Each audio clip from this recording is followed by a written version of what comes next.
जो वर्चुअली आज हमारे इस कार्यक्रम में जुड़े हैं, मैं उन सबका भी आदरपूर्वक स्वागत करता हूं और मैं उनसे क्षमा भी मांगता हूं कि मैं उन तक वर्चुअली पहुंच पा रहा हूं।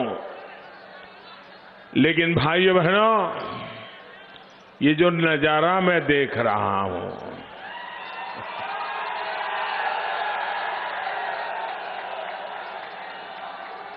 दूर दूर तक लोग ही लोग हैं। आपका ये प्यार, आपके ये आशीर्वाद हम सबकी बहुत बड़ी ताकत है। मैं आपका बहुत आभार व्यक्त करता हूं, इतनी बड़ी तादाद में आकर के आप आशीर्वाद दे रहे हैं। आज उत्तर प्रदेश में चौथे चरण का मतदान हो रहा है। यूपी की जनता भाजपा की जीत का चौका मारने के लिए, एनडीए की जीत का चौका मारने के लिए आगे बढ़ रही है। जो लोग सोचते हैं यूपी के लोग बट जाएंगे, उन्हें यूपी के लोग फिर जवाब देने के लिए आज पोलिंग बूथ पर लंबी लंबी कतार लगा करके खड़े हैं। भाइयों, सुनाई नहीं दे रहा है? सुनाई दे रहा है ना? आपने हाथ ऊपर किया, अच्छा अच्छा, आपका प्यार था।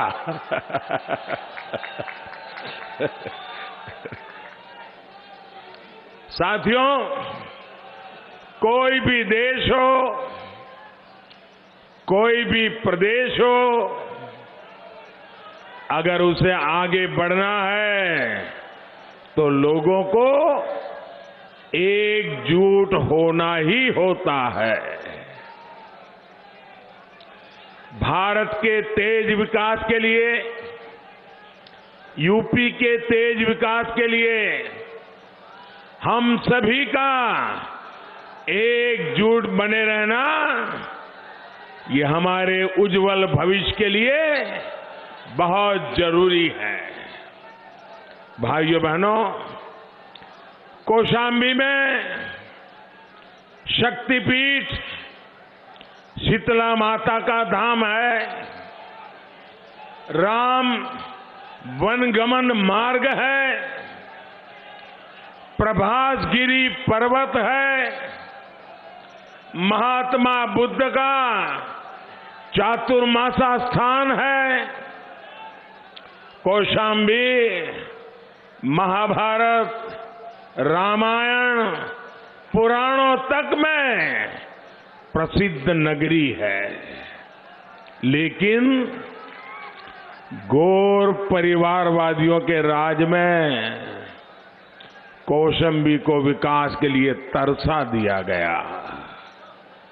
ये हमारी डबल इंजन की सरकार है, जो पूरी ईमानदारी से कौशाम्बी के विकास में जी जान से जुटी है। हमारी सरकार गांव गांव तक सड़क पहुंचा रही है, सड़कों को चौड़ा कर रही है, गंगा और यमुना नदी पर बने पुल और कौशाम्बी में कई जगहों पर बने ओवरब्रिज, अंडरपास हमारे प्रयासों का प्रमाण है। कौशाम्बी को बौद्ध सर्किट से जोड़ने का काम भी हमारी सरकार ने ही किया है। कौशाम्बी में ही राम वन गमन पथ योजना, उसका काम भी तेजी से चल रहा है। सैरा रेलवे क्रॉसिंग पर बने ओवरब्रिज को महाराजा बिजली पासी के नाम पर रखा गया है।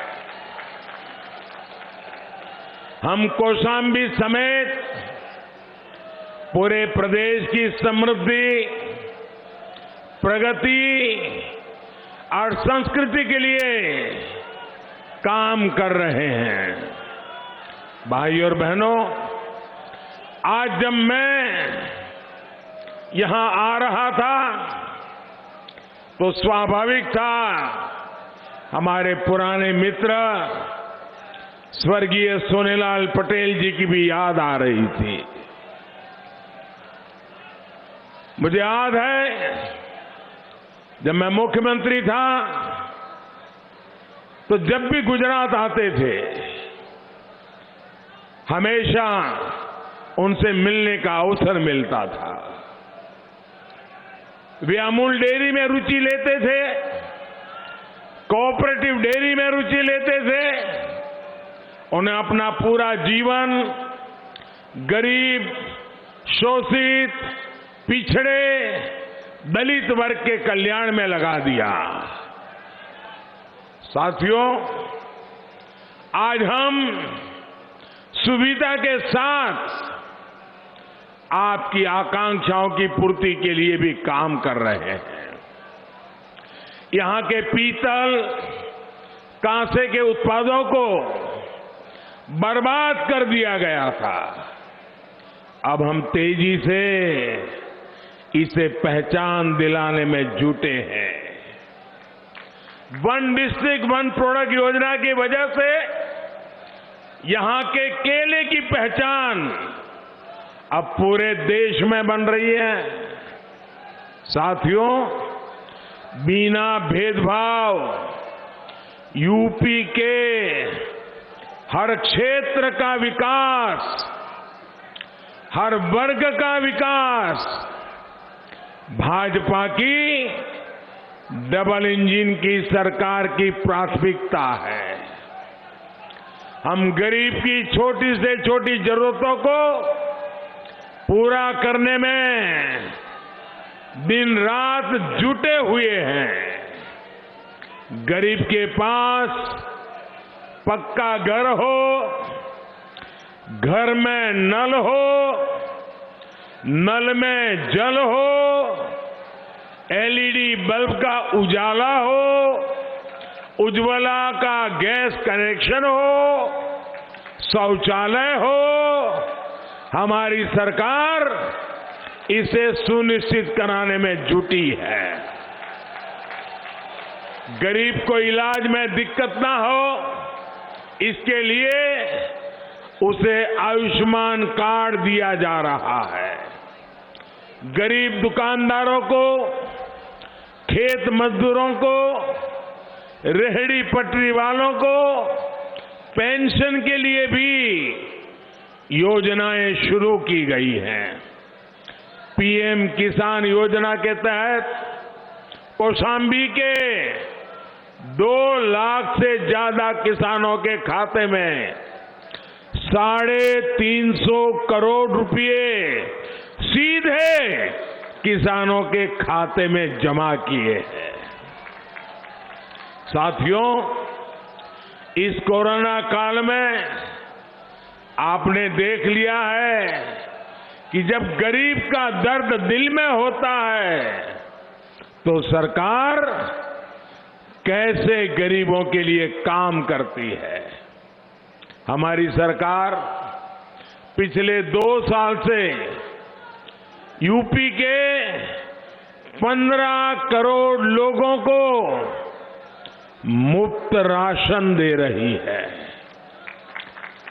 जिस राशन की उसने कभी कल्पना भी नहीं की थी, उसका दाना दाना आज उस गरीब तक पहुंच रहा है। सरकारी राशन की दुकानों का पहले क्या हाल रहा है, ये आप मुझसे भी ज्यादा जानते हैं।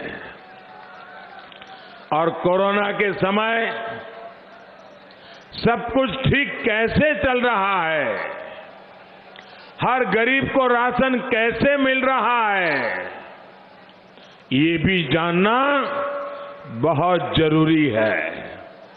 साथियों, इसके लिए आपको पुराने दिनों को, उनकी सरकार के समय यहां क्या हाल थे, उसको जरा मैं याद कराना चाहता हूं। पहले की सरकारों में राशन की दुकानों से गरीब के लिए भेजा गया अनाज राशन माफिया के पास पहुंच जाता था। दुकान के सामने कब राशन बांटने की तारीख लिखी गई, कब राशन खत्म हो गया, एक गरीब को पता ही नहीं चलता था। व्यापारवादियों के दलाल गरीब का राशन उसे भी लूट लेते थे। यहां तक कि उनके मंत्री, उनके सांसद, उनके विधायक, ये सारे परिवारवादी टोलियां ये गरीबों का राशन लूटने में शामिल रहते थे। भाजपा सरकार ने गौर परिवारवादियों के इन सारे खेलों का भी द एंड कर दिया है।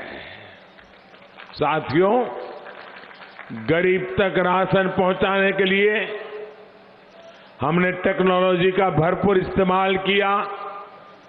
हमने 80,000 राशन की दुकानों पर ई-पॉस मशीनें लगा दी। हमने बायोमेट्रिक तकनीक के जरिए ये सुनिश्चित किया कि राशन उसी को मिले जो उसका हकदार है।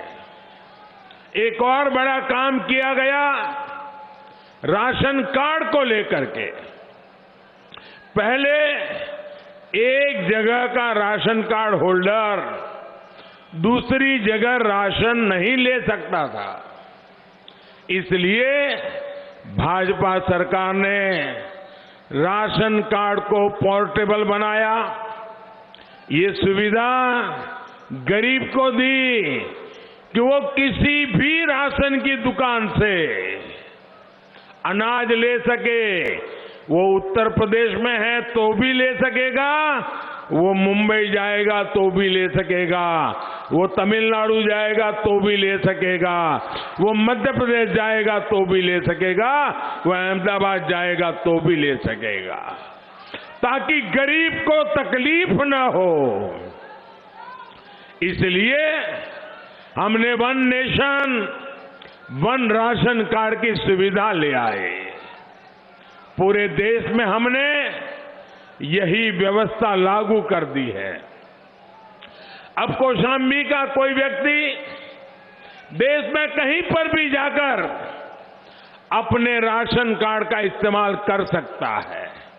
साथियों, कोरोना के इस काल में आपने कुछ मौसमी नेताओं को भी देखा है। कोरोना आया तो गायब हो गए, कोरोना कंट्रोल हुआ तो फिर आ गए, चुनाव आया तो आ गया, चुनाव खत्म तो विदेश चलो। जब लोग महामारी में परेशान थे तो वो गायब थे, चुनाव आया तो घर से बाहर निकल आए। ये लोग यूपी की जनता को वैक्सीन लगवाने के खिलाफ भड़काते रहे और जब अपनी बारी आई तो चुपचाप वैक्सीन लगवा ली। ऐसे मौसमी नेताओं को यूपी की जनता पूरी तरह पहचानती है। साथियों, ये मौसमी नेता 10 मार्च के बाद फिर घूमने निकल जाएंगे। वहीं भाजपा सरकार यूपी में स्वास्थ्य सेवाओं को बेहतर बनाने के लिए, उसके लिए लगातार नई नई योजनाओं के साथ, नए नए प्रकल्पों के साथ, नई ऊर्जा के साथ आप सबकी चिंता कर रही है। यहां कौशांबी के मंजनपुर में बन रहा medical college, trauma centre, Kaushambi जिला अस्पताल में ऑक्सीजन प्लांट, सिराथू में मिनी ऑक्सीजन प्लांट हमारे इसी संकल्प को साबित करता है। भाइयों और बहनों, यूपी का कोई व्यक्ति भूल नहीं सकता कि पिछली सरकार में जमीन परिवारवादियों का शासन था तो क्या क्या होता था। कानून व्यवस्था पंगु बना दी गई थी। गुंडे माफिया खुलेआम जमीनों पर कब्जा कर लेते थे। गुंडागिर्दी इतनी चरम पर थी कि बहन बेटियां घर से निकल भी नहीं पाती थी। और आज भाजपा सरकार की अनेकों योजनाओं से हमारी बेटियों का भविष्य संवर रहा है। वो शासन करने के बजाय वो शासन नहीं, शोषण करते थे। हमने सेवा का रास्ता चुना है। वो अपने महल बनाते थे, हमने गरीबों के घर बनाए हैं। वो अपने खानदानी महोत्सव मनाते थे, हमने दीपोत्सव, रंगोत्सव मनाए हैं। वो जाति, पंथ, इलाका देखकर नौकरी के नाम पर लूट मचाते थे। योगी जी की सरकार ने प्रदेश के 5 लाख युवाओं को बिना पक्षपात रोजगार दिया। उनके राज में कौशांबी में अवैध खनन को उद्योग बना दिया गया था। हम कौशांबी के प्रभातगिरी पर्वत, माता शीतला देवी के शक्तिपीठ की प्रतिष्ठा का गौरवगान करने वाले लोग हैं। उनके राज में कौशांबी को बिजली के लिए तरसा दिया गया था। आज हर गांव में बिजली है, भरपूर बिजली मिलती है। इनके राज में घोटालों का ही राज था।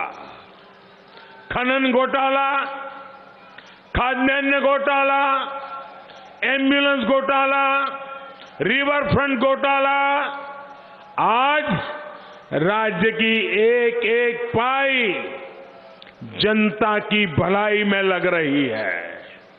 उनके राज में ट्रांसफर पोस्टिंग उद्योग बन गया था।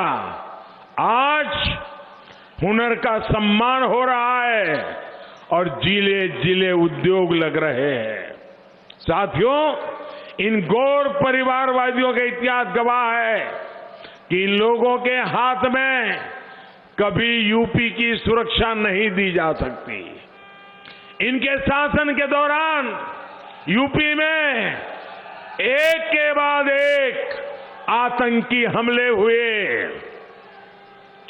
दुर्भाग्य से कि इन धमाकों के आतंकियों को कड़ी सजा के बजाय समाजवादी सरकार ने उनकी रिहाई के लिए जमीन आसमान एक कर दिया।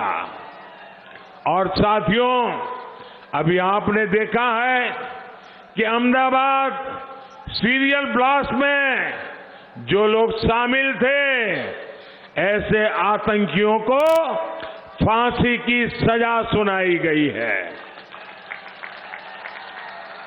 आप मुझे बताइए, निर्दोषों को, मारने वालों को कानून से सजा मिलनी चाहिए कि नहीं मिलनी चाहिए? कानून ने कानून का काम करना चाहिए कि नहीं करना चाहिए? आतंकवादियों को जड़ से उखाड़ना चाहिए कि नहीं करना चाहिए? देश को बर्बाद करने जो आतंकी निकले थे, उन्हें अदालत ने पूरी जांच पड़ताल के बाद अनेक वर्षों तक केस चला, बहुत बारीकी से जांच पड़ताल हुई और उसके बाद अदालत ने पिछले सप्ताह सजा दी है। अब मुझे बताइए, निर्दोष लोगों को मारने वाले आतंकियों को सजा हुई, आपको अच्छा लगा? आपको अच्छा लगा? आपको अच्छा लगा? सजा होनी चाहिए थी कि नहीं होनी चाहिए थी? फांसी मिली तो ज्यादा अच्छा लगा कि नहीं लगा? न्यायपालिका ने सजा दी, अच्छा लगा कि नहीं लगा? आप सबको अच्छा लगा ना? गुनहगार को सजा मिली, आपको अच्छा लगा ना? पूरे देश को अच्छा लगा।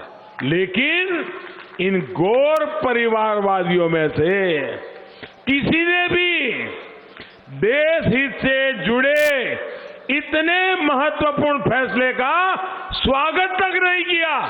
उनके मुंह पे ताले लग गए। भाइयों, ये क्यों चुप है? न्यायपालिका ने सजा दी है, निर्दोषों को मारने वालों को सजा दी है, 56 लोगों को मार दिया गया था।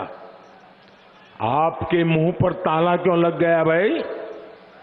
ये लोग आतंक के सामने आंख पर पट्टी बांधकर बैठ जाने वाले लोग हैं। ये लोग देश हित को दांव पर रखकर वोट खोजते रहते हैं और इसलिए ये आतंक को कभी खत्म नहीं कर सकते। और साथियों, आज मैं आपसे एक और बात कहूंगा। इन लोगों को राष्ट्र के सम्मान से जुड़ी हर बात से दिक्कत है। आजादी के बाद राष्ट्र को मजबूती देने का सबसे बड़ा काम अगर किसी ने किया है तो सरदार वल्लभ भाई पटेल ने किया है। सरदार पटेल के सम्मान में हमने दुनिया की सबसे ऊंची प्रतिमा बनाई है, सबसे ऊंची स्टैच्यू ऑफ यूनिटी। हर देशवासी को एकता का, एकजुटता का संदेश देती है। देश विदेश से लोग सरदार साहब की प्रतिमा को देखने के लिए आते हैं। मुझे याद है, यहां उत्तर प्रदेश से भी बहुत से हमारे भाई बहन सरदार साहब की इस प्रतिमा को नमन करने के लिए गुजरात जाते हैं। लेकिन मुझे देखकर बहुत अफसोस होता है कि गौर परिवारवादियों के पास सरदार साहब को नमन करने का समय नहीं है, उनकी इज्जत करने का समय नहीं है। उन लोगों के पास विदेश घूमने के लिए समय है, बहुत समय है, लेकिन सरदार साहब से नाम सुनते ही दूर भागते हैं। भाइयों बहनों, मैं कल यहां कौशांबी का ही एक वीडियो देख रहा था, यहीं का वीडियो था। ये गौर परिवारवादी किस तरह दलितों का अपमान करते हैं, ये उस वीडियो में साफ दिखाई देता है। इन गौर परिवारवादियों को भगवान गौतम बुद्ध की प्रतिमा तक स्वीकार करना गंवारा नहीं है। ये भगवान बुद्ध का अपमान है कि नहीं है? अपमान है कि नहीं है? ये दलितों का अपमान है कि नहीं है? ये पिछड़ों का अपमान है कि नहीं है? ये गरीबों का अपमान है कि नहीं है? लेकिन उनको भगवान बुद्ध की प्रतिमा लेने का तो मन नहीं करता है, लेकिन चांदी का मुकुट देखा तो मुंह में पानी छूट गया और चांदी का मुकुट तो लपक लिया। ये लोग गौतम बुद्ध की इस धरती पर गरीबों का कभी कल्याण नहीं कर सकते। इन लोगों से आप सभी को बहुत सतर्क रहने की जरूरत है। साथियों, आप सभी सदस्यों के लिए, आपकी सेवा के लिए मुझे यूपी में डबल इंजन की सरकार आप अगर देंगे, और मुझे पक्का भरोसा है आप सरकार बनाने वाले हैं, फिर एक बार डबल इंजन की सरकार बनाने वाले। आपके लिए मेरे मन में जो सपने हैं, उन सपनों को पूरा करने के लिए आपके लिए मैंने जो संकल्प लिए हैं, उन संकल्पों को पूरा करने के लिए मुझे डबल इंजन की सरकार एक ऐसी ताकत देगी, देखते ही देखते आपके सपने मेरे संकल्प बन जाएंगे और उन संकल्पों को सिद्ध करने के लिए हम जी जान से जुट जाएंगे। और इसके लिए आपका एक एक वोट बहुत मूल्यवान है। आपको ज्यादा से ज्यादा संख्या में पोलिंग बूथ पर जाना है, बीजेपी को जिताना है। एनडीए में हमारे सहयोगियों, अपना दल और निषाद पार्टी के उम्मीदवारों को भी जिताना है। मेरा आग्रह है, पहले मतदान, फिर दूसरा कोई काम। मेरी बात मानेंगे? मेरी बात मानेंगे? घर घर जाएंगे, मतदाताओं को मिलेंगे, हर घर जाकर के सबको मेरा प्रणाम पहुंचाएगा, उनको मेरा नमस्ते कहिएगा, पक्का कहेंगे ना? उनको कहिए मोदी जी आए थे, आपके लिए प्रणाम भेजा है, बताएंगे?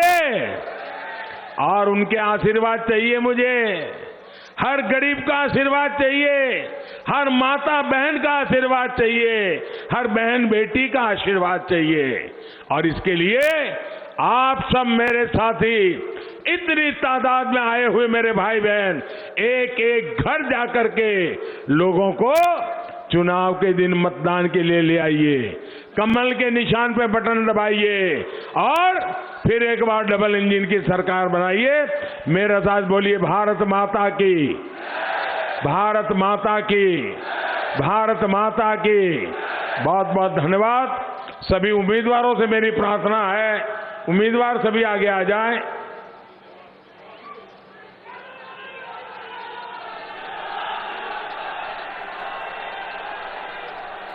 कौशाम्बी से प्रधानमंत्री नरेंद्र मोदी की ये सीधी जनसभा की तस्वीरें आप देख रहे थे। डिप्टी सीएम केशव प्रसाद मौर्य भी आपको नजर आ रहे होंगे, जो कि सिराथू से प्रत्याशी हैं और तमाम मुद्दे को लेकर अपनी सरकार की उपलब्धियां गिनाते हुए प्रधानमंत्री नरेंद्र मोदी नजर आए। साथ ही विपक्ष पर भी हमलावर होते हुए नजर आए। आतंकी कनेक्शन को एक बार फिर दोहराते हुए प्रधानमंत्री नरेंद्र मोदी नजर आए।